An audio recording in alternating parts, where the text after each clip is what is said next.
बोले जाऊंगा जदुराई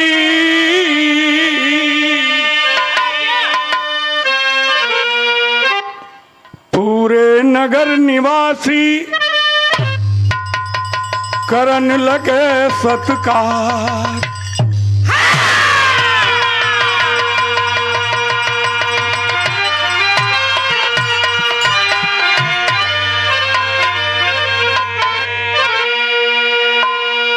गजल लग गई भाई जू। बजा ले वही पथैला रहा। महाभारत का लड़ाई खत्म, भगवान कन्हैया ऐलान कर दिया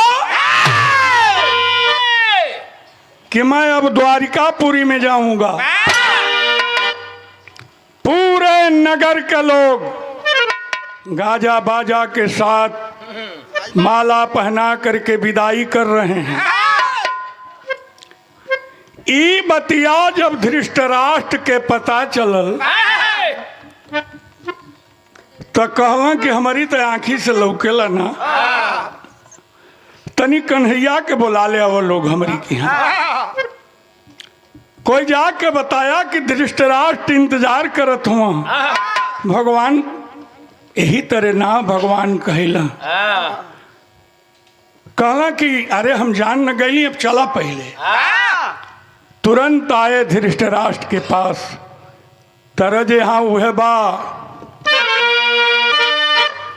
कि बसियक और दुनिया है,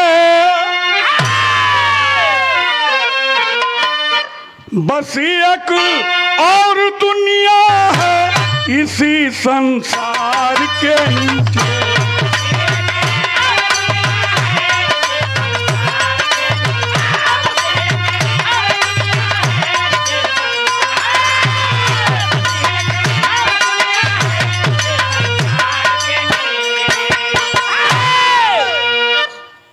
बसियक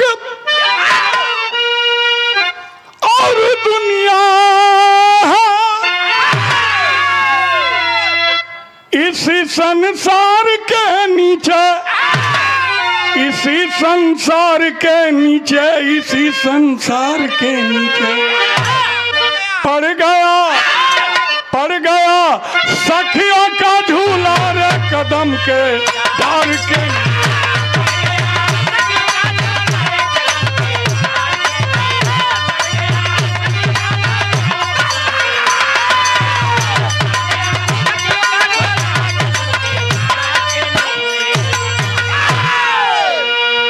धृतराष्ट्र आन्हर रहा, भगवान कन्हैया के भव रखवारी पकड़ला, लगला रोए। भगवान पूछते हैं कोई आदेश है आपका? कहला हम मान गेली तो के भगवान कि तेरे गया मनमोहन, ये हम मान गई कि तेरे गया मनमोहन किसी की चल नहीं सकती।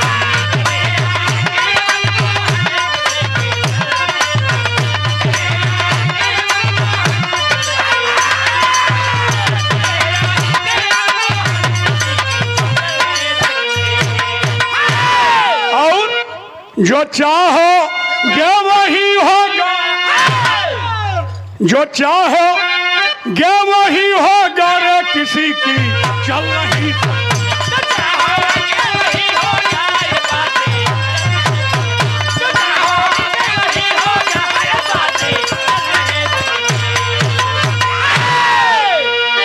तन की भरौरी आ गेला, लगल रोए धृतराष्ट्र। कहला कि ये भगवान कलेजा कांपता है, धोखा आप करवाए।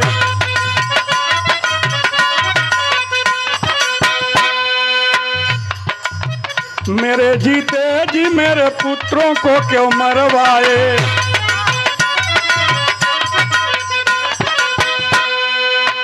कहे मोहन किए आरोप सारा झूठा है।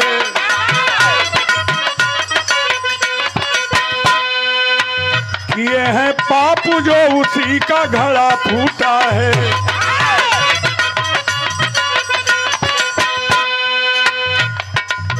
कहें धृतराष्ट्र की 100 जन्म गिना सकता हूँ,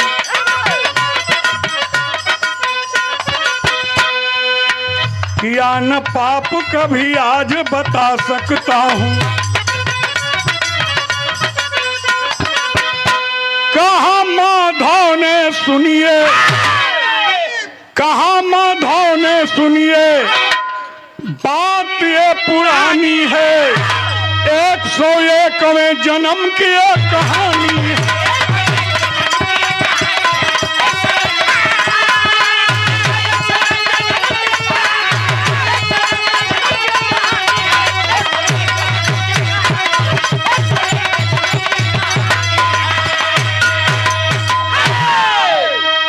हम कौन अपराध कैले रहली हैं? आप चहले रहते तो लड़ाई ना भइल रही। हमार 100 लड़का मार दिहल गईल। भगवान कहला कि हमारी पर आरोप मत लगावा, जवन पाप कैले रहल उहे पपवा का घड़ा फूटल है। कहला कि अरे हम 1-2 नहीं 100 जन्म पीछे लेकर बात जानत हई, कौनो हमसे पाप नहीं खे भइल भगवान। भगवान कहला कि 100 जन्म लेके जानत 101वां जन्म का बात हम बतावतनी। कहले मुरारी सुना, भूपा मनवा में गुना, 101वां जन्म के कहानिया।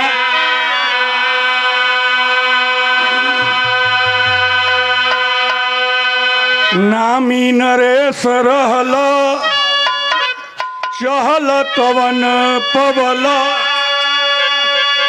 मोती नाम रहे चंदन, पुर में राजा धनिया।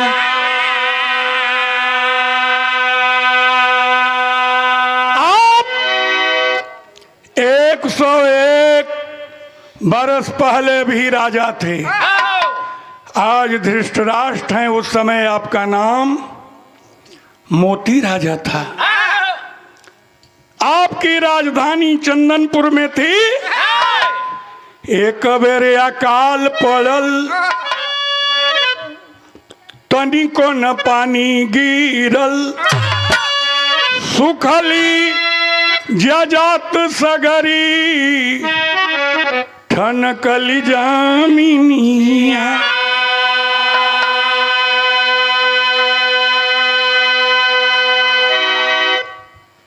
101 बरिस पहले तू राजा रहला, लगातार 2 बरिस तक पानी नहीं बरसा, कहीं पानी ना गिरल। लेकिन आप इतने बढ़िया राजा थे, मोती राजा के रूप में बड़े धर्मालु थे, खूब पानी गिरल, ताल पोखरा खूब भर गई। अब धृतराष्ट्र सुनत हुआ, भगवान सामने खड़ा हुआ। भगवान कहला कि एगो राज में एगो हंस एगो हंसिन रहल, हंसिनिया गर्भवती रहल। हंसिनिया कहलस अपनी सैया हंस से कि कहीं पानी के जुगाड़ उगाड़ बा। आर हंसिन कहेली सुना, हंसिन कहे सुना, हमरो सजनवा सूखा पड़ल बारी यारी हो। हंसिन कहे सुना,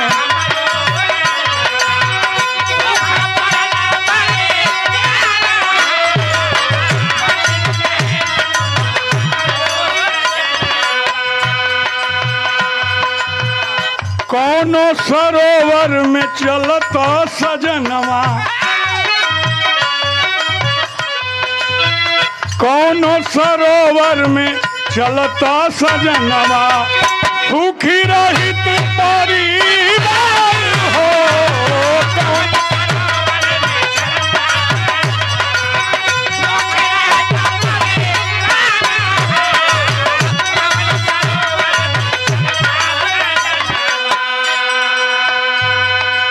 लिया के चला कहीं जहां पानी होखे,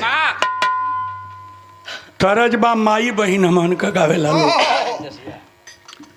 माई बहिन लोग गाई लोग पीड़िया माई के जब लगावेला लोग गोधना कूटी लो,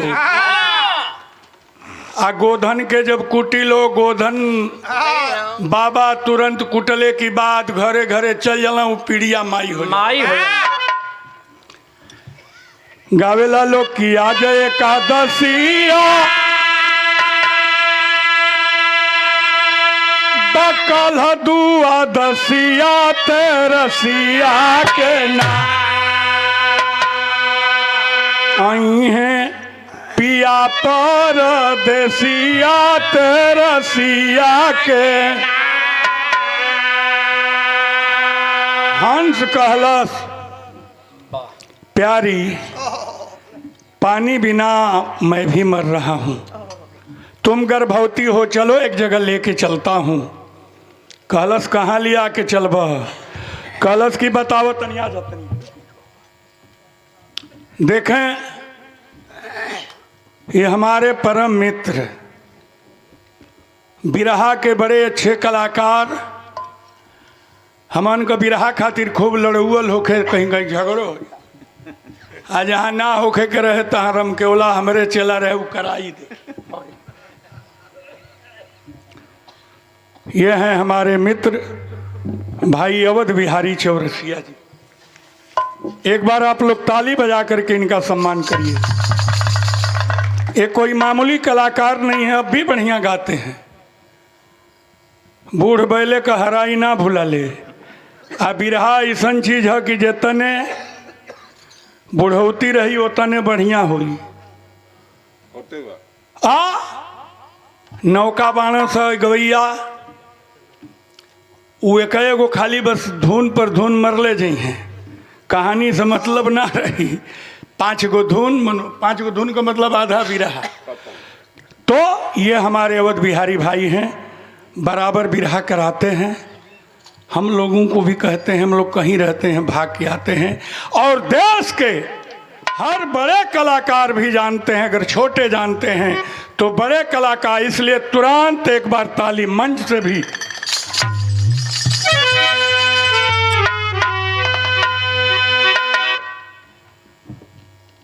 ए भैया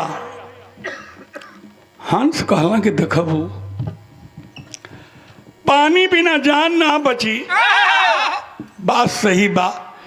एक जगह पता चलल है, कहलस की कहाँ बा? कहलस की मोती राजा का जहाँ राजधानी बा, कई गो पोखरा तालाब, वही चंदनपुरावा में अरे बाटे सरोवरवा चल हो धनिया, अब चल हो धनिया, मोती राजा की सागरवा चल हो धनिया।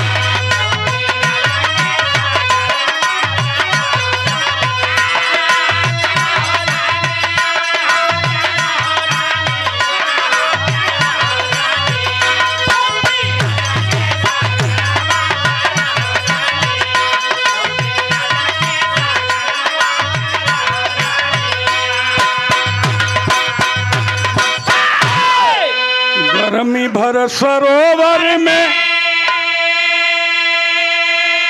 अरे लुटी लहरवा चल हो धनिया, मोती राजा की सगड़वा चल हो धनिया। दोनों उड़ के चलला, कई दिन उड़ला। जब गईला तो कई गो पोखरा भरल बा। गर्भिणी थी वो हंसिन थक गई थी। पोखरा में जब उतरल बड़ा के मौज आई। अच्छा वो रास्ता की बगल में रहे पोखरवा कुल। आदमी जहाँ तमोसो देखें कि राजा की पोखरवा में हंसो हंसिन बाण। अरे अंधेरा तब जीवन में छा गया कि मोरे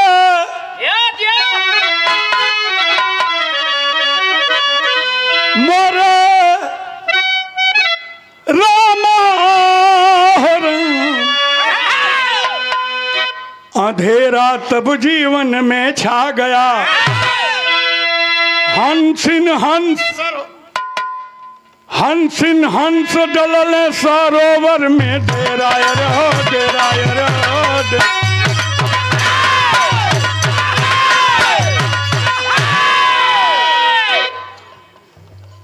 ए भैया कभी ताल पोखर में घूमे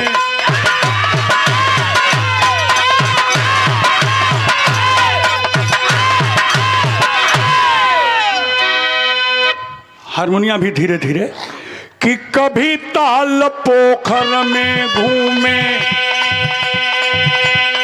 कभी बाग में करें कि एक संग दाना चूंगे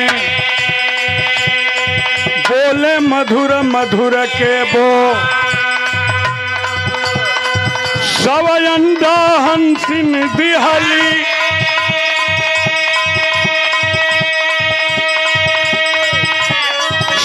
चुजा भैले नमो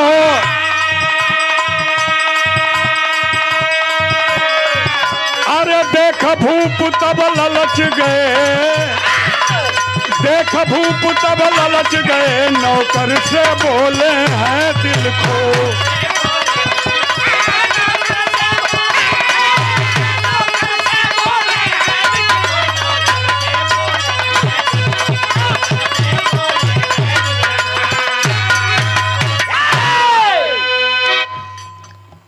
सौ गो अंडा हंसिन दिहली धीरे धीरे 100 गो बच्चा हो गई। बचवा कुल धीरे धीरे बढ़े लगल। अब जेनी हंसिनिया जा उनसिनी ओनिए बचवा जा माई तमाई। अच्छे आदमी कुल जा तो बैठ के तमाशा देखें। ए भैया राजा मोती का जो बावर्ची था खाना बनाने वाला कहला कि रे यार खाना तुम बना रहे हो लेकिन मजा नहीं आ रहा। तरज बाई जो बिरहा का सम्राट हम सम्राट कहते हैं स्वर्गीय हो गए हमारे जिले के बेचन भाई। बेचन भाई है तर्ज के गाँव में।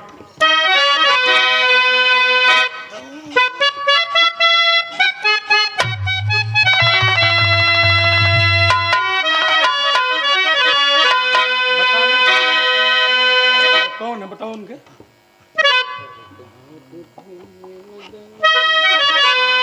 भाई सुना बेचन भाई गावे कि कहवा तो फूल दमन मरुआ दमन मरुआ कहवाना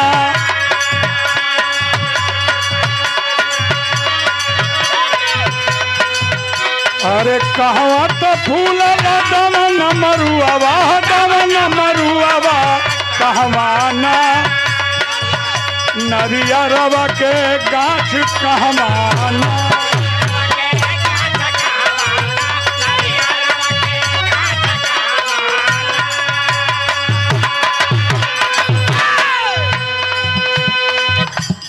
राजा कहला कि अरे नौकर कवन बिजनिया बनावेल हो वही खानवा में।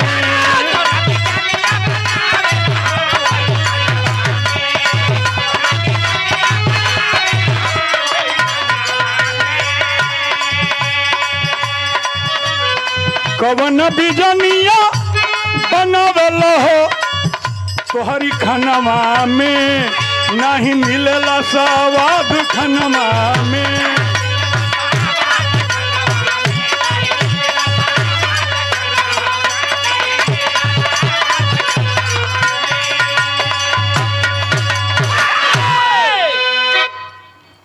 कहलस कि सरकार हमार खाना अब नीक नहीं खिलागत ना, कहलक ना रोज आलू प्याज अटहर कटहर ही मजे नहीं आ रहा है। तरज बदल गई। एक गाँव में स्वर्गीय बुल्लू चाचा कि झूलनिया का गुजावा, झूलनिया का गुजावा टूटल राजा, बनारस में गड़िया छूटल राजा।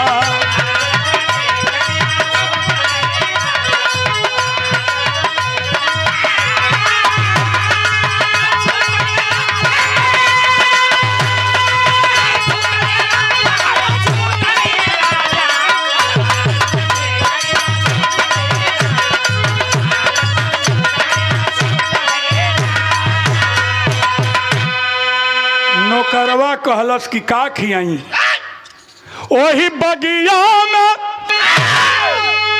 पोखरवन की लगवा जौन बगीचवा बा, वही बगिया में सोचू जा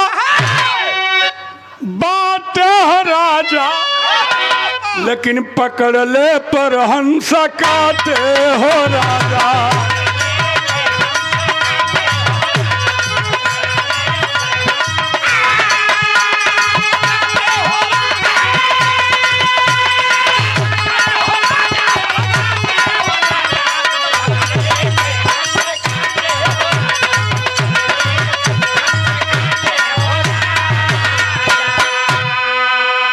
राजा कहला मतलब कहलस कि चुजवन के पकड़ले पर हंसवा पुछिया लेता।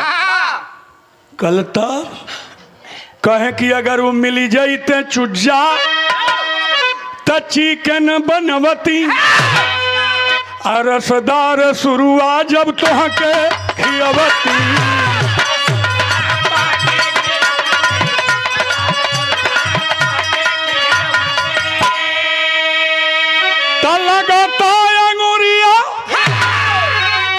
लगता अंगुरिया के चाटे हो राजा, पकड़ले पर हंस काटे।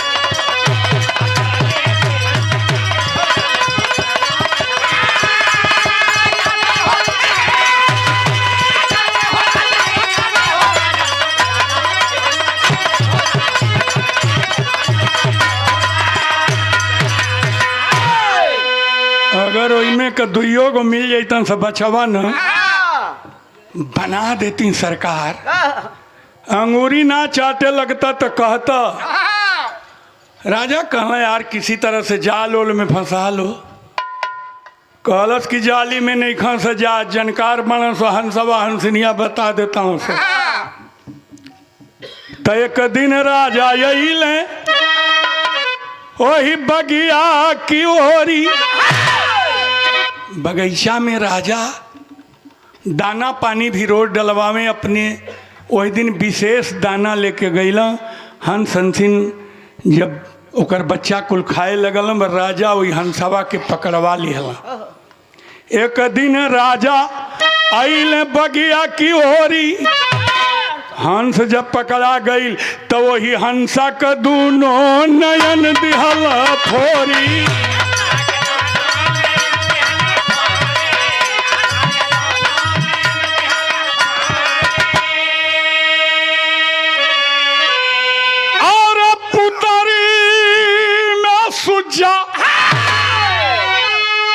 पुतरी में सुजा धंसा के हो राजा,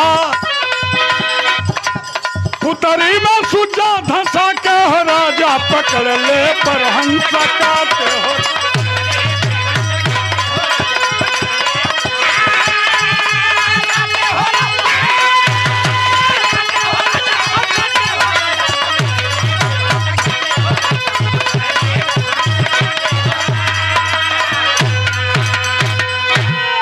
अच्छा ए बतिया के धृष्टराष्ट्र सुनत हुआ, भगवान कहत हुआ कि मोती राजा गईल हंसा के दोनों अखिया सुआ भोंक के फोड़ दिहला। कहला कि नहीं सर का आँख रही काटी आन केहू के देखी नहीं काटी। कहला एकरी बात का भइल? अब धृतराष्ट्र पूछत हूँ। तब लेके गईलू, ले जाके 3 गो बनौलस, राजा खैलन तो कहला कि रे गजब का टेस्ट है। कहाँ थे अब तक? गजब का टेस्ट है। काम करना कि अब रोज ले आओ, 3 नहीं, अब दोनों जूनी ले आओ। आ दूसरे को मत देना, तुम भी मत खाना। उहे रही स्वरबा, उहे रही, हमके बढ़े के रही, हम बढ़ जाए। चला दबाओ वही के। ए बाबू धीरे धीरे धीरे धीरे सोचू जाग खाई छाती फाटले। धीरे धीरे सोचू जाग खाई छाती फाटले। आहन सिनरो में बचमन के गवाई छाती फाटले।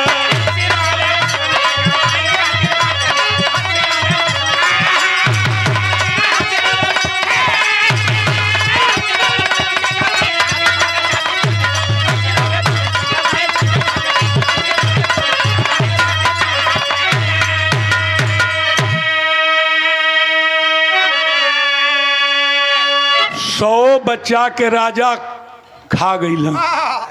अब बचल के हंस हंसिन। तो एक दिन हंसिन से हंसा कहले, काहे मुहवा और मवलू हो, बोलिया न सुनाला कहवा, बचवन के पठवलू हो। अरे बचवन से मोती राजा बने न कहीं कसाई छाती फाटले।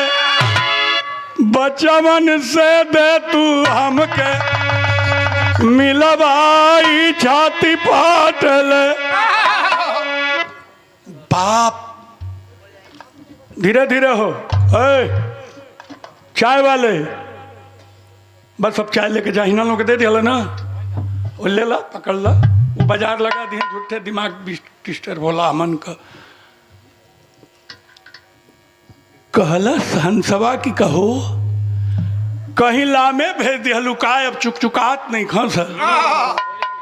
अरे अखिया से तो लौके नहीं, अखिया राजा फोड़वा दिले रहा।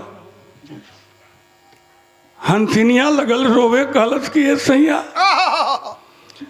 जौने बात का डर रहे हुए बतिया हो गई। हंस चोंच रखलस हंसिन की गर्दन पर, कहलस कितनी बतैबू का भइल, का बतावत अड़ी हो।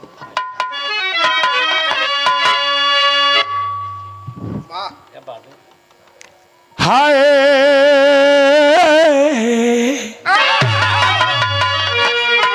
हाय सुनाल हा कि हंसिन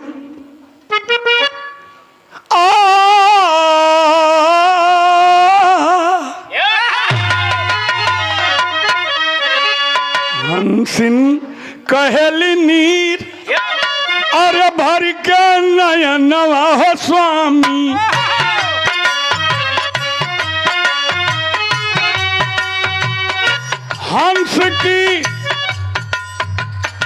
हंस की चरणवा में नावेली का पा,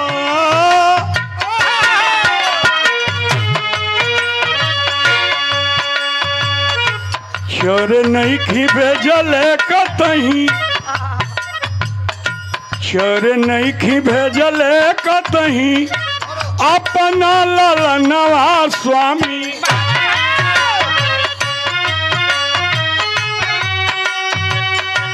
मोती राजा बचवन के कैले हो शिकारी। हे स्वामी एक एक कई के सगरी लाल खाई गईले हो सैया।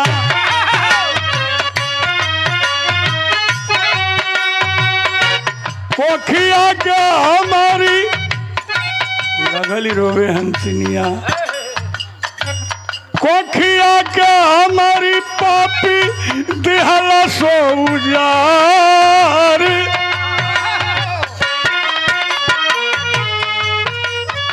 जब हंस सुनलस 100 लइकवन के पपिया खा गई, कहलस का हो विधाता, हंसा रोवेला नह के दिहला जन्मवा भगवान।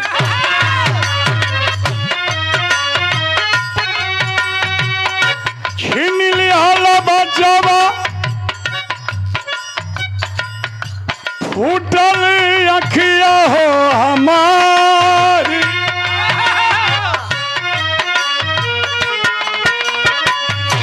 मोती राजा भोगबतु अपनी करनिया एक दिन।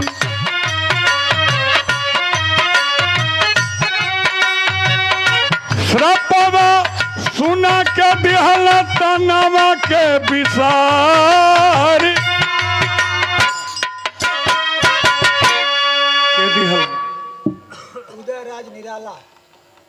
हे भैया है चाय वाले, दोनों ये तरह भी रहे बिगाड़ दो भैया, ऐसे नहीं होता। ले जाइए चाय।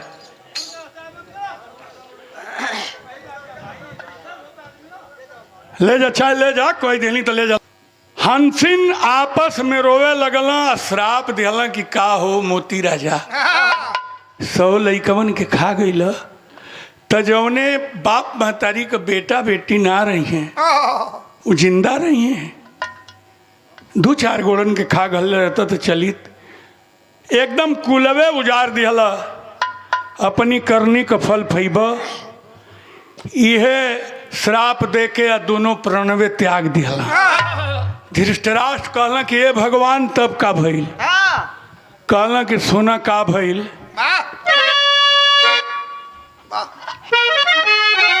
आरे कहे कन्हैया आज तुहार 100 गो लइका मराइल बना सा लड़ाई के मैदान में, तो तू रोवत हुआ, हमके दोष देत हुआ। कहे कन्हैया कि राजा जानी बहावा नीरा, आवो ही हंसा का सरपवा पड़ल बासिरावा।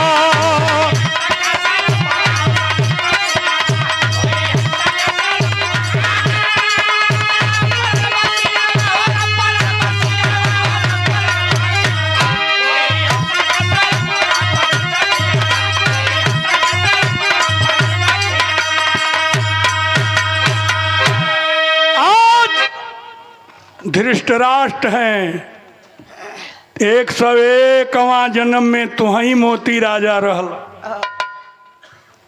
सुना आँखी फोड़ल ओ हंसा को तयंधाज भैला। 100 गो तोहर लाल गईले चुजवा जवन खैला।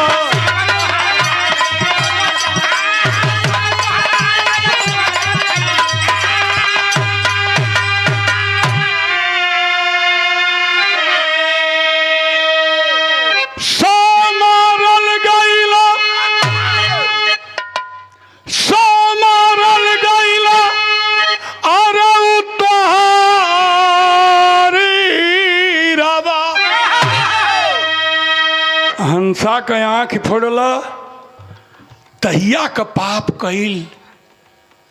धर्म तोहार चलत रहल ह, ये द्वापर युग में तनी डगमगैल ह, तो ये जन्म में उ श्राप लगल, अंधा हो गईल।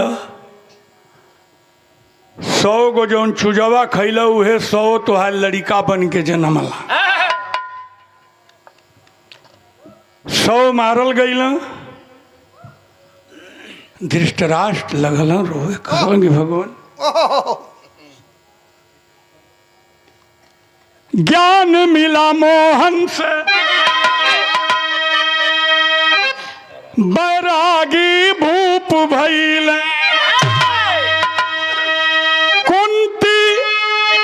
कुंती गंधारी का संग में वन में जारी गई।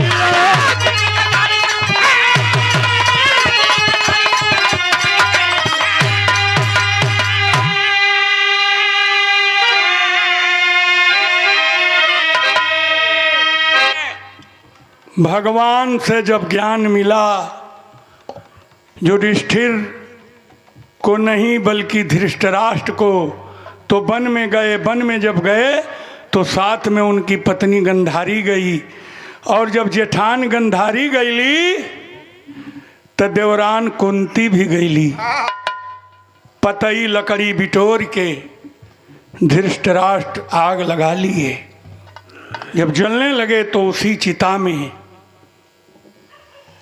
दोनों, उनकी पत्नी गंधारी और उनकी भयव कुंती, वो भी उसी चिता में कूद करके जान देती हैं। और पिंडदान किया युधिष्ठिर, पिंडदान गंगा की तीरमा, वही हंसा को सरपवा पड़ल बासिरवा।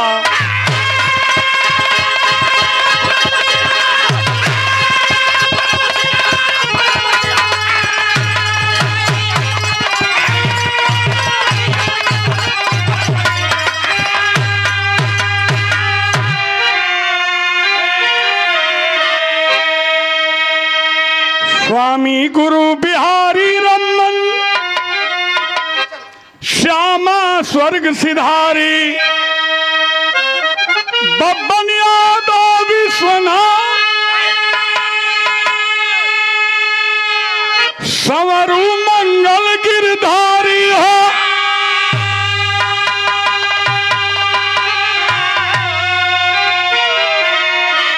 अंधेरा तब जीवन में छा गया, छोड़ा चंद किशोर अब 84 का फेर।